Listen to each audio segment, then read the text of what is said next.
This is the headquarters of the biggest selling daily newspaper in the Western world. With a vast readership of millions, the Daily Mirror provides the latest possible service of news, views and opinions.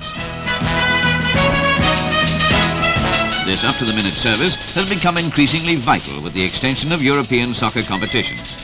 Readers on Tyneside expect to read a full report of their team's night match the very next morning, whether it was from Burnley or Budapest.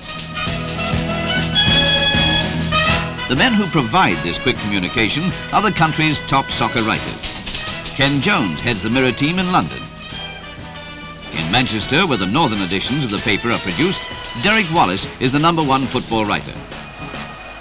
These men meet the top people in the game.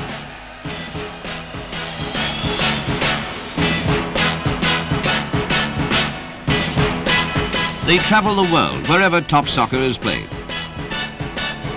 Would Mr. Derek Wallace of the Daily Mirror, a passenger to Copenhagen, please come to the information desk in the concourse.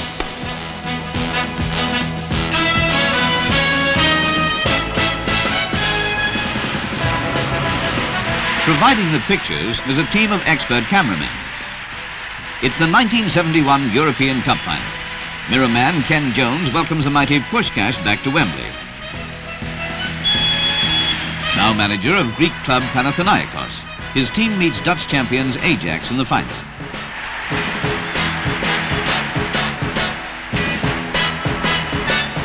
And for a June night, Wembley goes completely continental. But it all started 99 years earlier. The first official international for England was in 1872 against Scotland. The match was drawn. Soon after, the home international championship was launched, and the superstars began to emerge.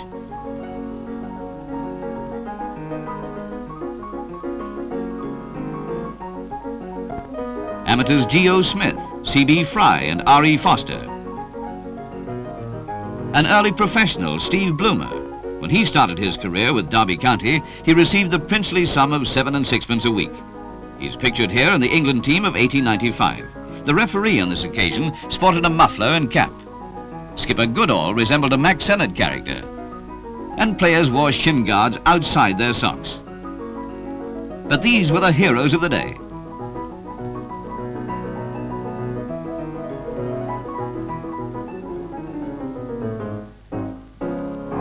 S. Smith, Portsmouth and England.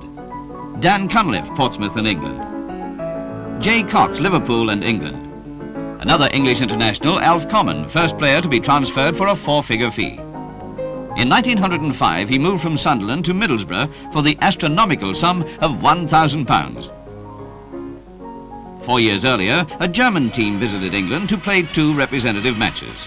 Their goalkeeper retrieved the ball from the back of the net no fewer than 22 times, as they went down to our amateurs 12-0 and the professionals 10-0. But the domestic scene continued to dominate English soccer. Trainers faced the problem of finding pulled muscles before they could treat them. Even in those days, cup final tickets were hard to come by. And on the international front, England continued to play Scotland. Then in 1908, England embarked on the first official foreign tour. Austria twice, Hungary and Bohemia were beaten, with 28 goals for and 2 against. We were the masters. At home, politicians were realizing the advantages of recognition from large gatherings at football matches. Prime Minister Asquith at Newcastle in 1910.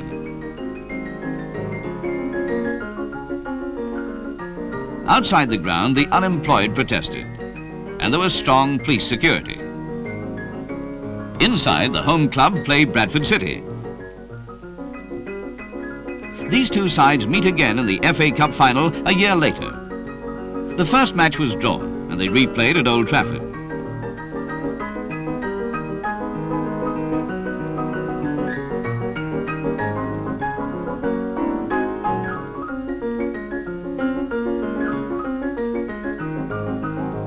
"66,000 people see Bradford triumph by 1-0.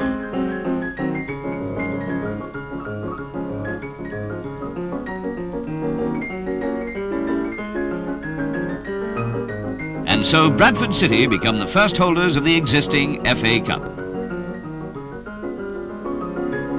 Each year, the annual cup final was attracting massive crowds. In 1913, 120,000 people saw the Aston Villa team, comprising of 11 Englishmen, beat Sunderland by 1-0 at Crystal Palace. For Villa, it was their 5th win, a record.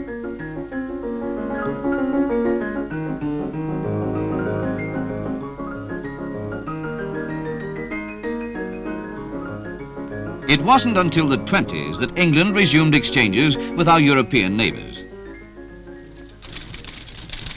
Then, in 1929, calamity. Our first defeat to foreign opposition. The return match at Highbury in 1931 created tremendous interest. The main attraction, though, was Zamora, the 6'5" Spanish goalkeeper and captain.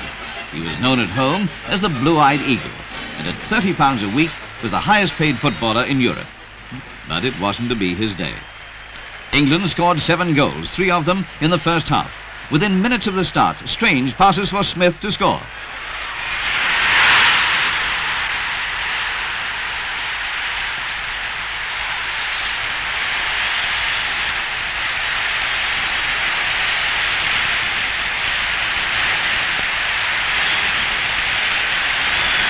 Three minutes later, following work by Smith and Crook, Johnson cracks a long shot.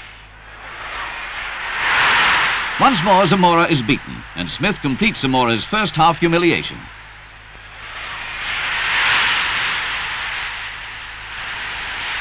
At club level, the value of continental matches was already recognised, and proving that it doesn't only reign in Manchester. Here's Arsenal and Racing Club in Paris in 1933.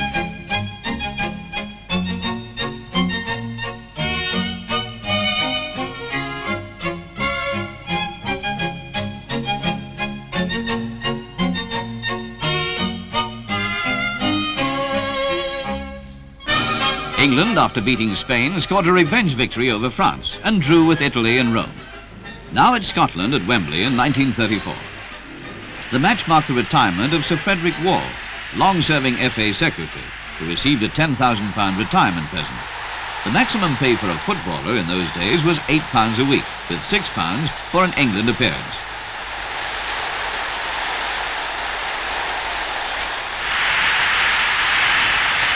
England won this match despite a superb performance by Hughie Gallagher, the Scottish centre-forward.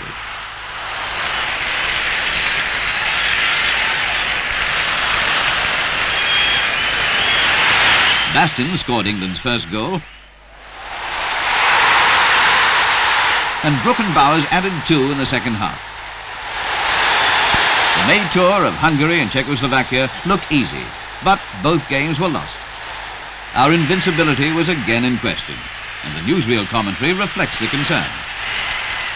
The defeat of the English football 11, wearing white shirts, by Czechoslovakia in their first international in Prague for 35 years, has caused critics much discussion on the question whether English soccer is as preeminent as it used to be.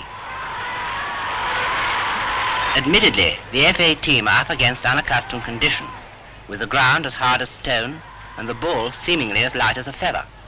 The truth seems to be that on their own grounds, continental teams must be regarded as a match for British footballers.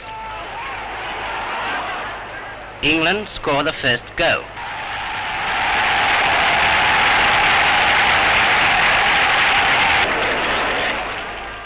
But one is not enough, and the home side, playing very precise football, delight their supporters by shattering the legend of English supremacy. The winning shot pleases the crowd, who express their excitement with a Czechoslovakian video d'or.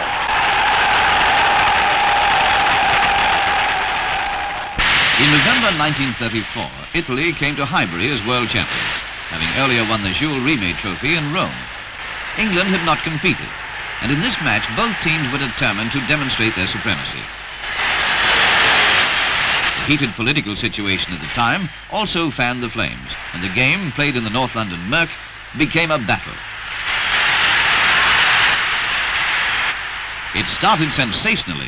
A penalty awarded to England for a foul on Drake within a minute is taken by Brook, and Cerasoli saves brilliantly.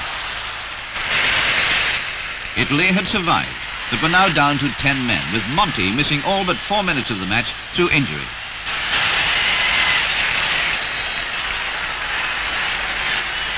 Centre forward Ted Drake, one of 7 Arsenal men in the side. His treatment of the Italian goalkeeper prompted heated retaliation. Brooks soon made amends for the penalty miss with a headed goal from a Briton cross. Then in the 12th minute, Brooks struck again, this time with a lightning free kick.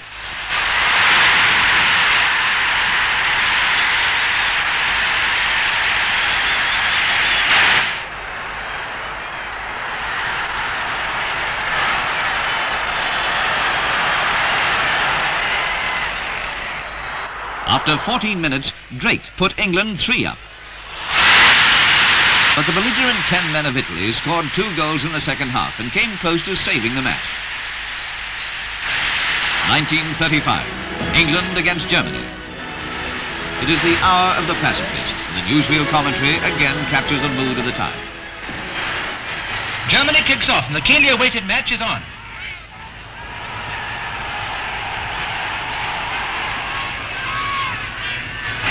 England makes some determined attacks, but Winsenberg, the left back, clears brilliantly. The German goalie, too, Jakob, covers himself with glory, and the best possible spirit prevails throughout the match. Just before half-time, England opens the score.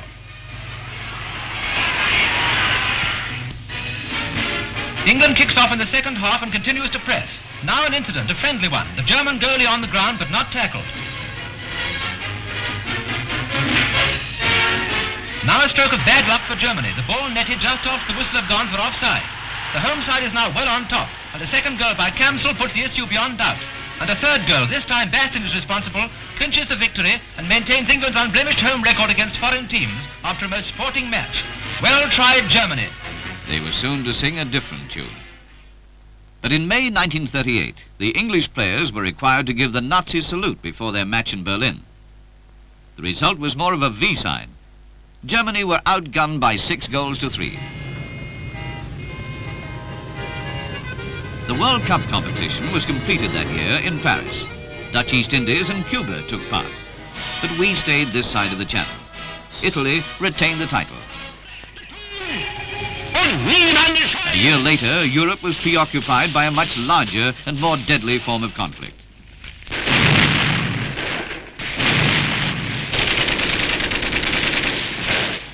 After the war in 1945, the first great European club side emerged. Moscow Dynamos came to town. Games with Chelsea and Glasgow Rangers were drawn, but their most spectacular performance was against Cardiff at Ninian Park. Before the match, the usual exchange of courtesies. The Russians said it with flowers. The Cardiff players presented miniature miners' lamps.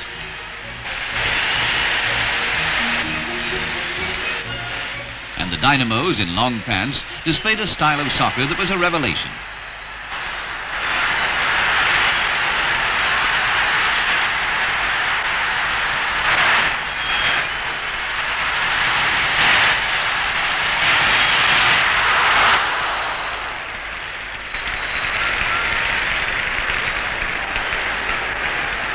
The Welsh team have no answer to the close possession play of the men from Moscow.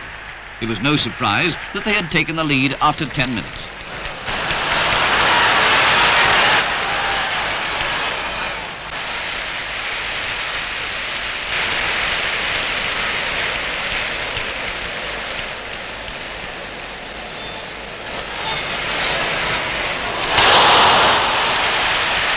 Superbly fit, they completely dominate the game with quick and accurate passing.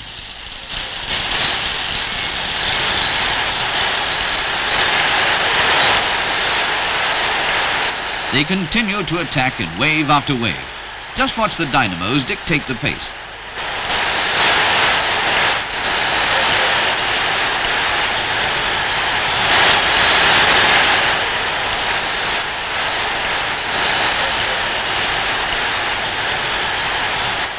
They scored 10 goals. Here's one of them. After half-time, Cardiff score their one solitary reply.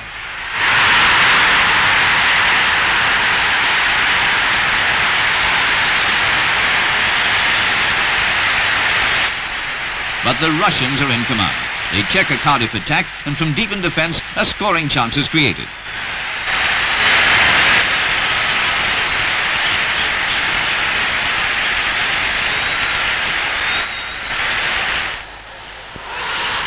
Double figures for the visitors. Their final English match against an Arsenal 11 attracted a crowd of more than 50,000 people. But few saw any football. It was more like fog fantasia. Players flitted in and out of view. The official result gave victory to the Dynamos by 4-3. Most of the spectators left the ground, not knowing the scoreline until they read their newspapers the next morning.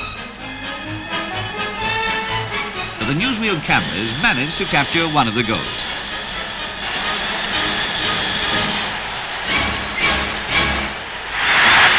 To celebrate the home countries rejoining FIFA in 1947, Great Britain, in dark shirts, met the rest of Europe at Hampden Park. Many of the world's great players are on show. But two men, Steele of Scotland and Mannion of England, are the stars. The rest concede 6 corners in the first 15 minutes, and after 20 minutes, Great Britain had taken the lead through Mannion. Here he is again, combining with Matthews.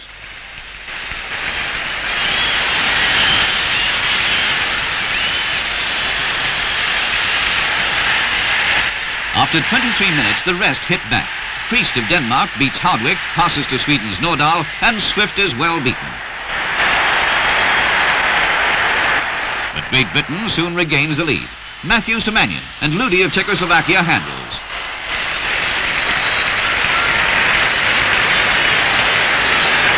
Mannion takes the kick himself, and it's 2-1.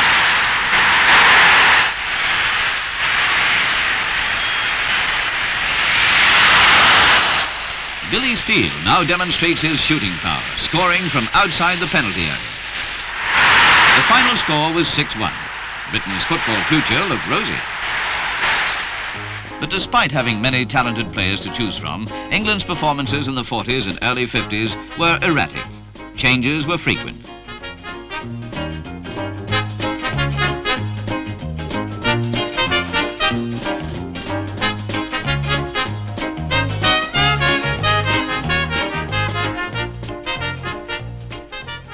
'50, and our biggest humiliation, beaten in the World Cup by the United States.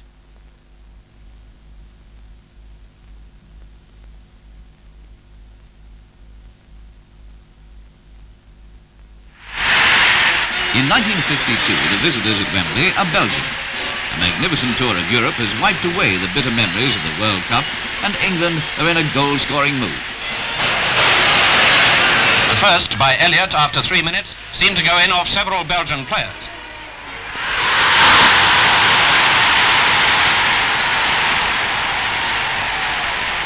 The second, within 40 minutes, came from Lofthouse, who fairly crashed it in.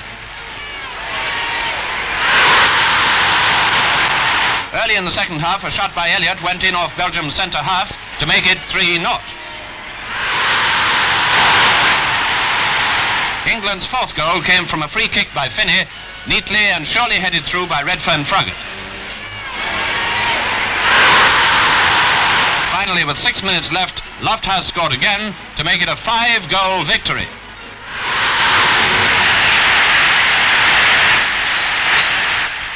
'53 marked the FA's 90th birthday, and the no-hope team selected from clubs in Europe, minus Hungary, are entertained at Wembley.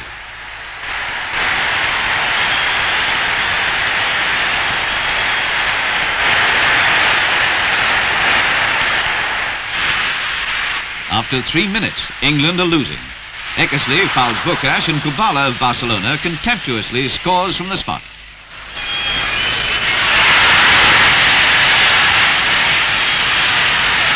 The visitors put on a dazzling display, and with minutes remaining, lead by 4-3. Then Mortensen goes down. A penalty is awarded, taken by Ramsey. And our unbeaten at home record stays intact.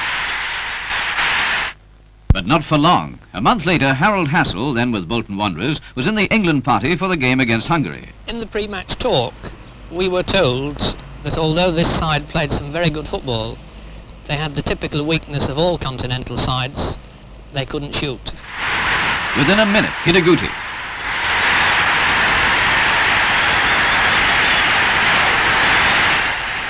Another from Hideguti. Watch the artistry and power of Hungarian skipper Puskás. Half-time and England trailing 4-2.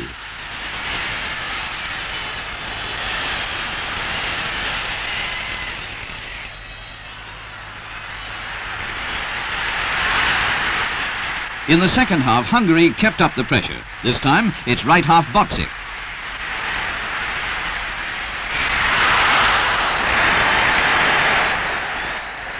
Hideguti completes the landslide, and the Hungarians dance with glee.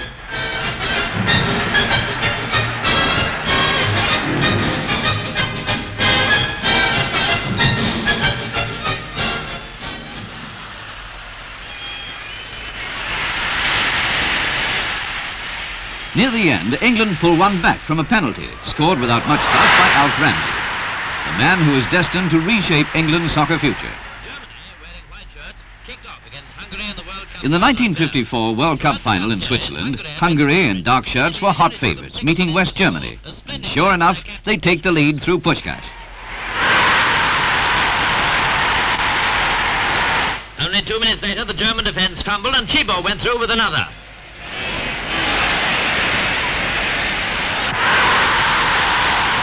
Well, I'll be schnitzeled. Much the same situation near the Hungarian goal gave Germany their first chance. Morlock took it and the score was 2-1. 7 minutes later, from a nicely placed corner, the ball went to outside right Rahn and Germany had equalised. Hungary were naturally going all out in the second half, but the German defence survived.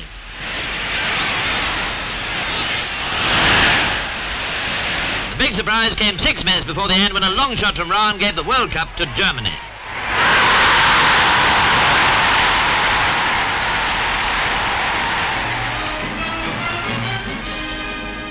Their Highbury victory, no doubt That winter, a club team restored some of our lost pride. Wolves met two crack European sides. First, Spartak of Russia in dark shirts. They were quick to put the pressure on the home defence.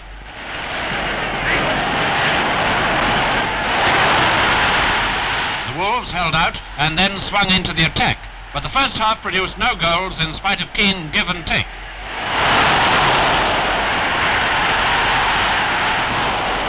Quite soon in the second period, following a free kick, Wilshaw opened the scoring.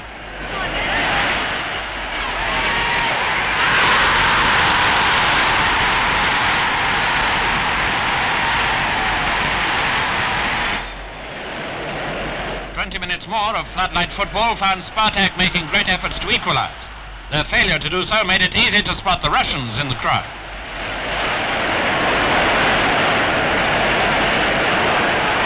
Then Hancock's beat the Russian defence to score Wolves' second.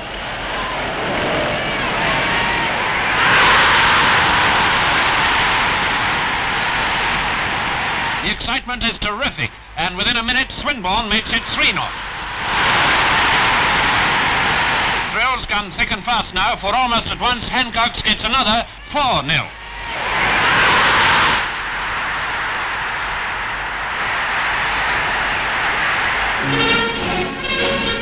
A month later, Puskás was back in England with his club side. The Hungarian club Honvéd. Swinburne kicked off for the Wolves, wearing black shorts, and almost at once on a heavy and slippery ground, Honvéd, fielding 7 internationals, put on the pressure.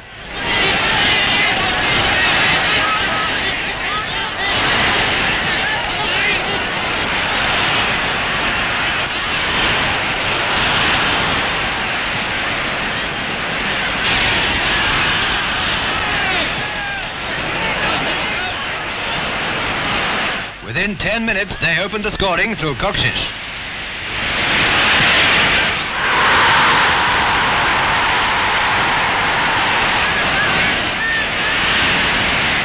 The Hungarians kept up their offensive, much to the alarm of the majority of the spectators. Then, 4 minutes later, Honvéd centre-forward Machas made it 2-0.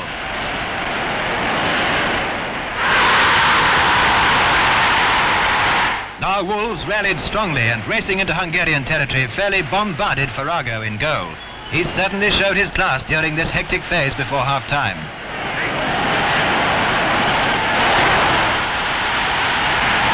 Early in the second period, right-winger Hancock's was most obviously fouled by Kovacs. The referee awarded a penalty. Hancock's took it and scored.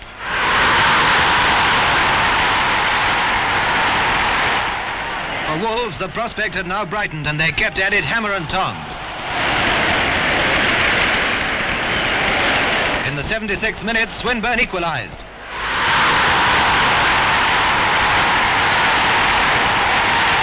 And in the 77th minute, Swinburne scored what proved to be the winner.